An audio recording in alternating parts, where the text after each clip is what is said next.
So because I make preparedness videos, I've had several people ask me recently, what's my everyday carry, my EDC? Well, that's a deeply personal question, and it may be different for each of you.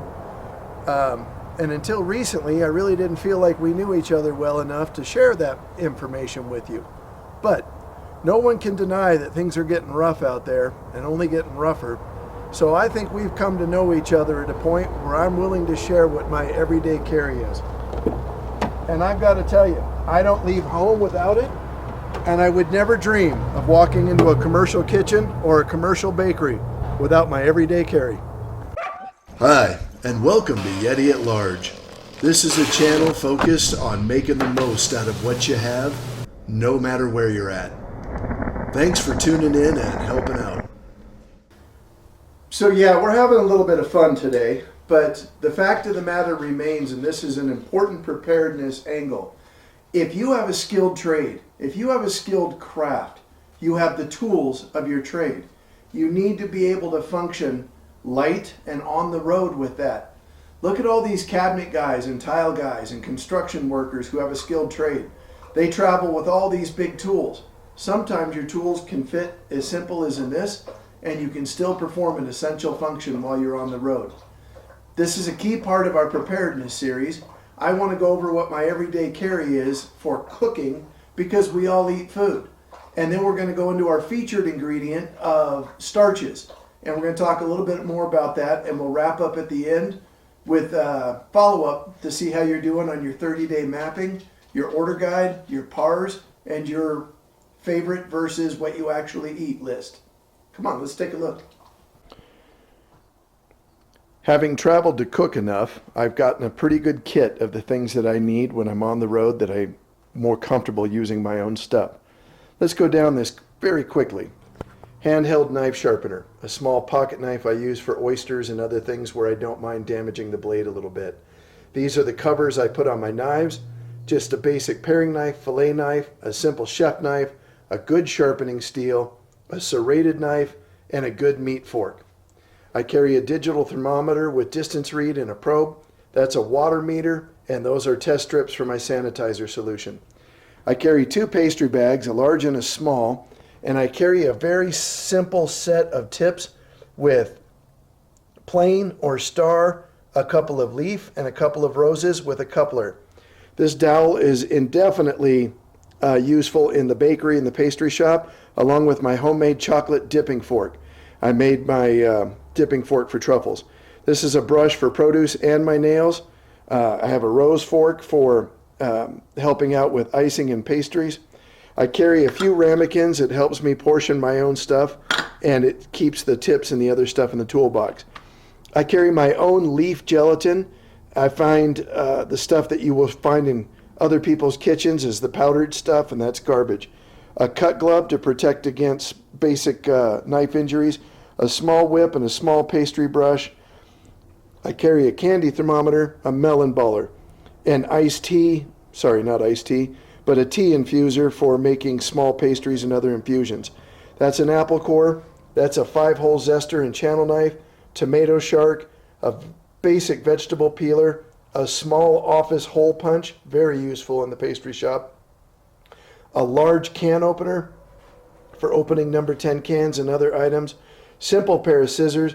This is a good pair of clean needle nose pliers for pin bones and other stuff. An X-Acto knife is very essential.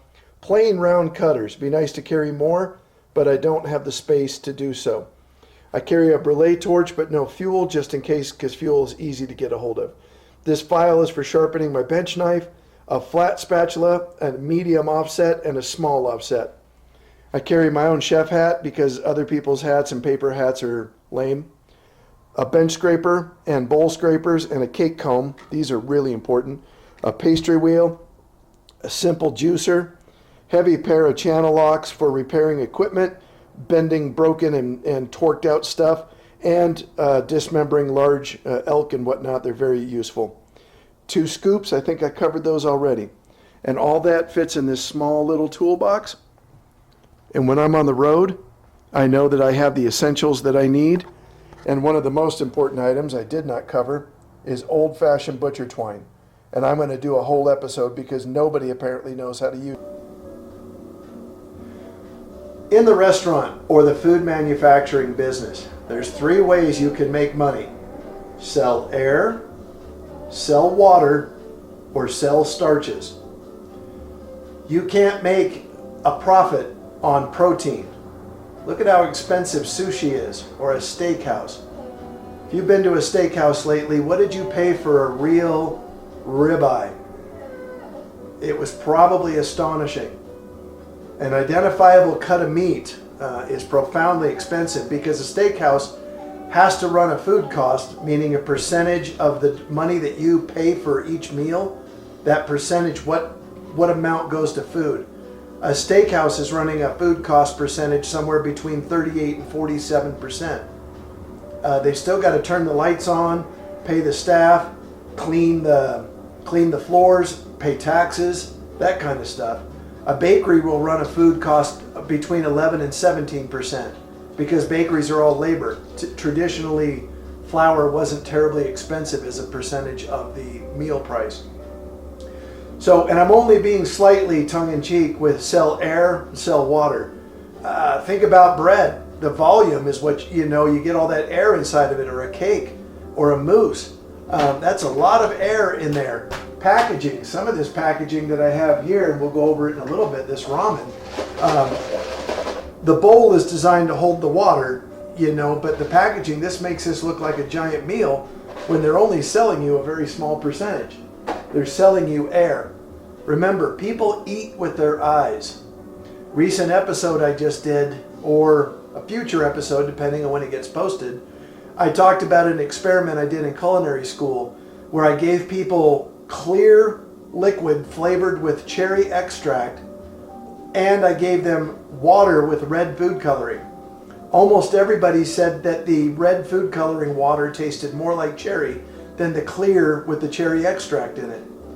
I then blindfolded people, and 100% of them got it correct because they eat with their eyes.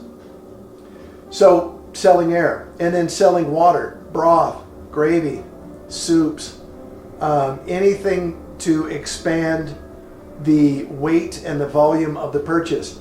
I love pho. I love Asian noodle bowl. That's broth. That's soup. You're selling a lot of water there. So the third one is starches, and that's what we're talking about here today, your carbohydrates. The big 3, potatoes, rice, pasta. What is pasta? It's wheat flour, semolina wheat flour, very special kind of flour. But essentially, that's what you're selling. And if you want to make money in the restaurant business, you almost guaranteed have to be selling noodles, rice, or potatoes, or some combination or variation of that. Now, this is going to be harsh because it's going to be a shot straight at food manufacturing and fast food. You go through a fast food drive-through, you're almost exclusively eating wheat and corn. Your fountain drink, sweetened by corn. The cattle that grew the burger, fed corn. Wheat in the breading. You like chicken strips? Love chicken strips. I do. That breading, it's all flour and wheat starch and cornmeal. So I'm not saying it's necessarily bad. Just be aware of what you're actually eating when you break it down in a test tube.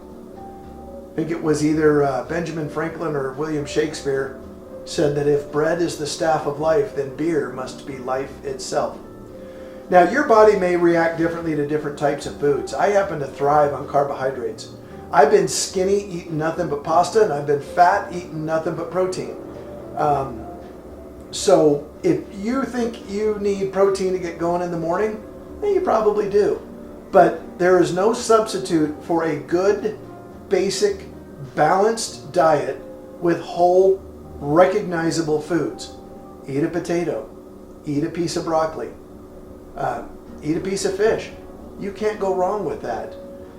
I really disdain 4 things in our modern food ethosphere.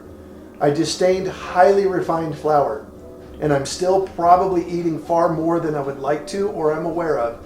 But your body has a hard time digesting highly refined flours. I disdain highly refined salts. Everyone goes right to monosodium glutamate, MSG. We used to joke that MSG stands for make stuff good. Highly refined salts, again, are very difficult for your body to process and digest, and it has adverse reactions, as are highly refined sweeteners. I've made no secret that when I use sugar, I use C&H pure cane sugar. I am a big fan of fundamental sugar for baking. Now, obviously you don't want to have a diet high in white sugar, and brown sugar just has the molasses put back in it. There are alternative sweeteners that are not highly refined, but you break them down into the three categories of glucose, fructose, and sucrose. Everyone knows high fructose corn syrup. Where I live, I watch the tanker cars on the trains go back and forth, and there'll be 15 to 20 tanker cars on every train full of high fructose corn syrup. I think it might be in a few of these products here. It's in your ketchup, it's in your mustard, your barbecue sauce. It's everywhere. And eliminating it can be slightly more challenging, but it's not good to consume large amounts of that. And then finally, food coloring. That's a real tough one for your body to process. I remember when I was in public safety and we would get the call with the frustrated single mother with the adolescent or teenage child who would suddenly no longer be able to function and was not civilized anymore. Wouldn't be a good roommate, wasn't a good friend, just a rotten person to be around. Almost exclusively, every time I went into those houses, and yes, I went to every one of those calls. I didn't write it off as not being important. Those calls are very important because you get a chance to serve somebody who doesn't know why they're behaving the way they are. But almost to a house, I would go in and I would look in the kitchen and the cupboards are filled with nothing but highly refined flour, highly refined salt, highly refined sweeteners, and food coloring. You eliminate those out of your diet, you have a dinner with ranch beans of whole pinto beans, rice, steamed rice, and a piece of fish or a piece of lean chicken. It's amazing how fast your body will start to digest the food and start to utilize those beneficial items in your foods to start producing the chemicals your body needs to function properly. Enough of me being preachy about food. Let's go into an item by item review of what I have on the table here right now, and that should cover what we were going to call starches. What's nice about these dehydrated potato slices is you can use those for hash browns. You could break them down to mashed. You can use those for anything. The larger the portion, individual piece of the potato, the more uses it's going to have. Now, with a potato powder or flake for like mashed potatoes, you can use those in baking items. You can make mashed potatoes and potato cakes. Probably my single number one favorite are the hash browns, the dehydrated hash browns. A little bit of hot water with those when they reconstitute, it makes a great product. The number 10 can, very large can of the diced white potatoes. You can get these in whole or in a dice like that. This is a great product. This portion is terrible for the home cook because once it's open, you've got to use it all. A great example here is if you open this can, make a large portion of potato soup, a stew, anything where you're going to use it up, and then can those with your pressure canner and save them a second time. These are going to reconstitute. I'm going to cook those up for dinner in a few minutes, but I wanted to show you how simple those 4 different potato preps that I have. Let's go into grains and what some people might consider alternative grains. I don't like the title alternative, but I will say not necessarily mainstream as much anymore. Here is a great product I inventory, barley. This is a plantable seed, so I could grow barley with this. It's part of the intent of that. Barley sprouts are fantastic, and I enjoy them very much. But a lot of people will use barley for various things, not just beef and barley soup. Quinoa has become very popular over recent years for its different properties that it has and some of the different amino acids and type products. This is widely regarded for helping with altitude sickness. I've had firsthand experience with this, and I love quinoa. Flaxseed, another grain that's gotten popularity lately. This is a whole toasted flax. Couldn't plant these, but some people go with the flax powder. What I personally like to do is I use a combination of steel cut oats, flaxseed, quinoa. I love amaranth, whole amaranth grain, and I make a super oatmeal or breakfast cereal using unrefined coconut oil and almond milk, and then I'll add a variety of dried fruits towards the end of the cooking. I will portion it out and freeze those portions, so all I have to do is microwave them to bring them back to temperature. But those are great carbohydrates. The final one I'll feature here, not necessarily be considered a non-mainstream, tapioca pearls. You can see the size of these. Now everybody's had tapioca pudding, but you can use these for so much more. Cook these whole grains up, just like you can cook up whole wheat berries, and you can make cold deli salads, you can make hot side dishes. Moving to probably the most universally regarded grain, wheat and corn. Now I inventory whole wheat berries, I inventory flour, and I do inventory gluten. Again, I will mention I take nothing away from anybody who has a demonstrated food allergy that presents itself. The explosion of food allergies we have had recently, the food system could be to blame for some of that, stripping away so many of the essential elements of our basic food items. My preference is to use an organic and, more importantly, an heirloom wheat product. This Great River Organic Milling, this is a family farm, this is a single source and an heirloom wheat. It's guaranteed to be non-GMO, and that this seed has been in this family's custody for many, many years, sometimes even generations. I find that these types of products are a lot less likely to inflame dietary allergies and other restrictions. If you're borderline, you might be able to work around this. If you have a demonstrated gluten intolerance, I'm not telling you to try anything that you have proven will be unbeneficial to you. A couple of the other things that I inventory, though, being a baker, I like to keep cake flour and pastry flour, not just all-purpose or high gluten. I want to be able to make beautiful sourdough breads, which I think are the easiest way for the body to digest wheat flour in a sourdough form, because product has been completely digested by the enzymes. But I need to be able to make French pastry, and I do so with cake flour in those different varieties. Another product that I keep besides dried corn is stone ground cornmeal. There's so much you can do with this. Polenta, cornbread, and making things like scrapple and other products. Cornmeal is absolutely essential. Plus, you can make a great breading for some of your home fried products using a little bit of cornmeal. Now, one of the biggest things you're going to is potatoes, pasta. I like to inventory an organic style pasta. I keep quite a bit of it on hand, and I tend to move towards the smaller pieces, not the long spaghetti. It takes a lot less water, a lot less energy, and a lot less heat to cook these smaller portions, and it's easier to maintain your portion control. There's so much you can do with pasta. And if you don't want to buy your own pasta, you can make your own pasta. And the only way you're making pasta is with semolina flour. It's a hard red durum. This makes a fantastic product. My pasta, when I make it, is water and semolina, nothing else. This is also the dusting I use underneath my pizzas and for my hard European style breads that I make. I use semolina, not regular flour. I find flour is not delicious on the tongue, whereas semolina kind of has a little more heft and crunch. This also makes a fantastic polenta if you mix it with a little bit of the cornmeal. The lasagna noodles, and we're going to make a monster lasagna coming up here really soon. This one has durum wheat and eggs. That's a lasagna noodle. Many of the pastas you're going to run into are going to have semolina, red durum wheat, and water.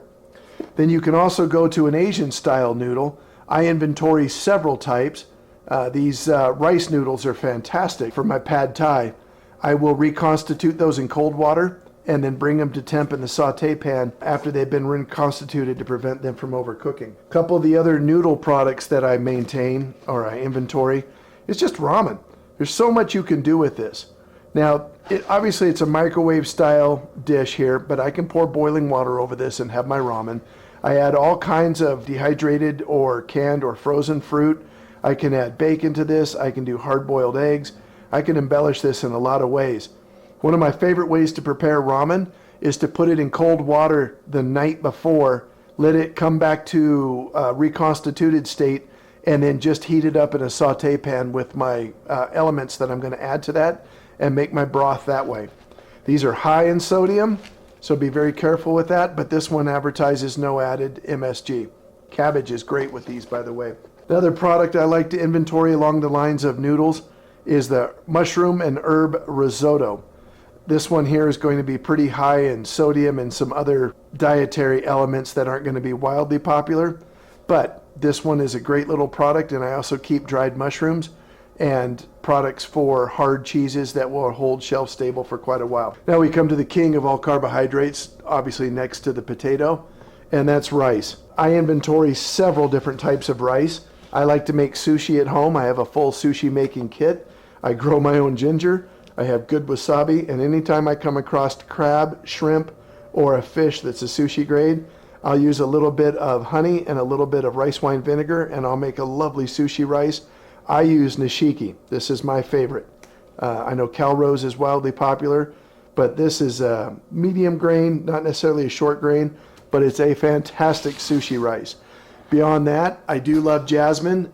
So much I can do with jasmine rice, where it makes a fantastic pilaf. And then I do have very inexpensive, enriched, long grain rice that I do everything from my Spanish rice, egg fried rice, and those types of products. This is just a few of the starches that I inventory, and I will tell you that the carbohydrates, the starch, those are the foundation of your pantry. You may eat a keto diet, you may eat an Atkins diet, you may have a South Beach diet, but for me, I eat a balanced diet with reasonable portions of wholest food that I can make, and rice, potatoes, those other non-mainstream grains, barley, that's all part of that. It's how I stay healthy. These guys have only been sitting for a couple of minutes, but as you can see, they're reconstituting quickly into a potato slice. This is going to be fantastic. Let's head out to the garden. I've done a bunch of work out there winterizing lately. It'd be more fun to go talk out there. Thank you for joining us today. We may do a couple more on preparedness, but I think we'll switch gears and move towards actually using those preps, and we are going to do a semi-annual clean out of the pantries and some organizing. I'll really try to show you all of that. Keep in mind, if you live in a colder climate heading into this winter, there are a lot of voices out there saying that things are going to be challenging based on the continued supply chain and logistical issues, the skyrocketing price of diesel, and the shortages related to that. Please continue to think like a cook on a ship, knowing that you could be out to ocean for quite a while and you need to feed your crew and keep people happy. Thank you so much for joining us here at Yeti at Large. Please like and subscribe and leave some of those comments down below to continue to guide this discussion. I'm very grateful that you're here.